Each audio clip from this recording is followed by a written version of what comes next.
The United States of America continues to be Yes. India's largest trade partner. But India did not go with the US in acting against Russia. Recently, the US President has said India, an exception among US major allies, has been somewhat shaky in the Russian-Ukraine conflict. My question to the Minister, the External Affairs, how does the government of India expect the US to lend India increasing upper hand in trade and commerce, even as India did not support the US in its action against Russia? Thank you. I would like to inform the honorable member through you that Indian foreign policy decisions are made in Indian national interest.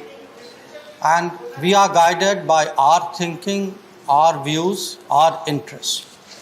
So there's no question of linking the Ukraine situation to issues of trade. Where our own position on Ukraine is concerned, it is very clear, sir. It is based on 6 principles.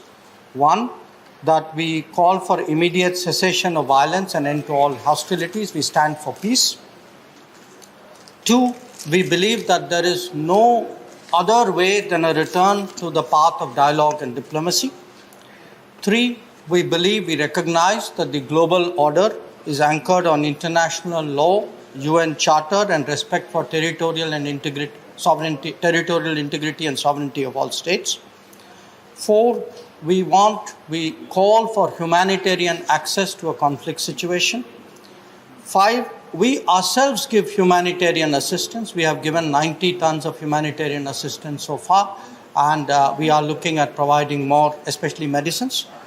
And 6, we are in touch with the leadership of both the Russian Federation and Ukraine on this matter. The Prime Minister himself has spoken to the presidents of both countries. I have mentioned it in my answer, but it was also in my statement which I gave before the House. Thank you. Second supplementary. Sir, has the government noticed the growing Russia-China relationship since the start of crisis, especially in the military domain?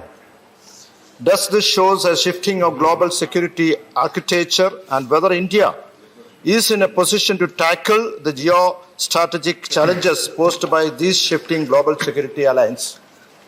Thank you. Cognizant of all changes which are happening in international relations, including between Russia and China, but including between a lot of other countries as well. And we monitor it, we obviously assess it from our own national perspective and fashion our strategy in accordance with those developments. Thank you. Manya Naresh Gujralji.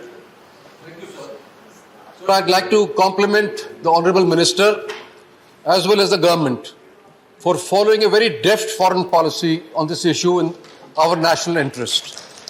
We managed to get all our students back, and yet we are facing problems day to day when it comes to trade with Russia, because there are a lot of sanctions against many Russian companies. So here I would like to point out that the West is playing a double game.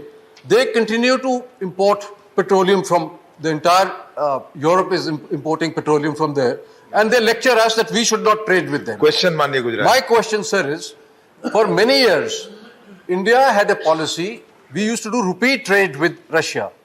Is the government thinking on those lines so that our exports are not hurt and we continue to import from Russia?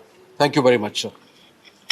Sir, I would like to inform the honourable member that because of the emerging problems in dealing with Russia, government is examining various aspects, including the payment aspect.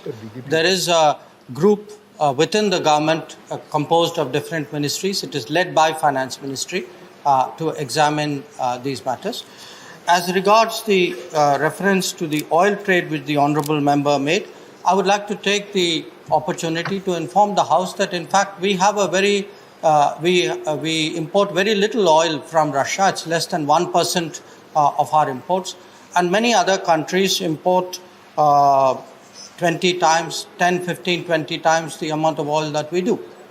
So I share the honourable member's observation on this matter. Thank you. Manya Professor Manoj Kumar Jha ji. Thank you, Honorable Deputy Chairman, sir. Through you to Honorable Minister, sir.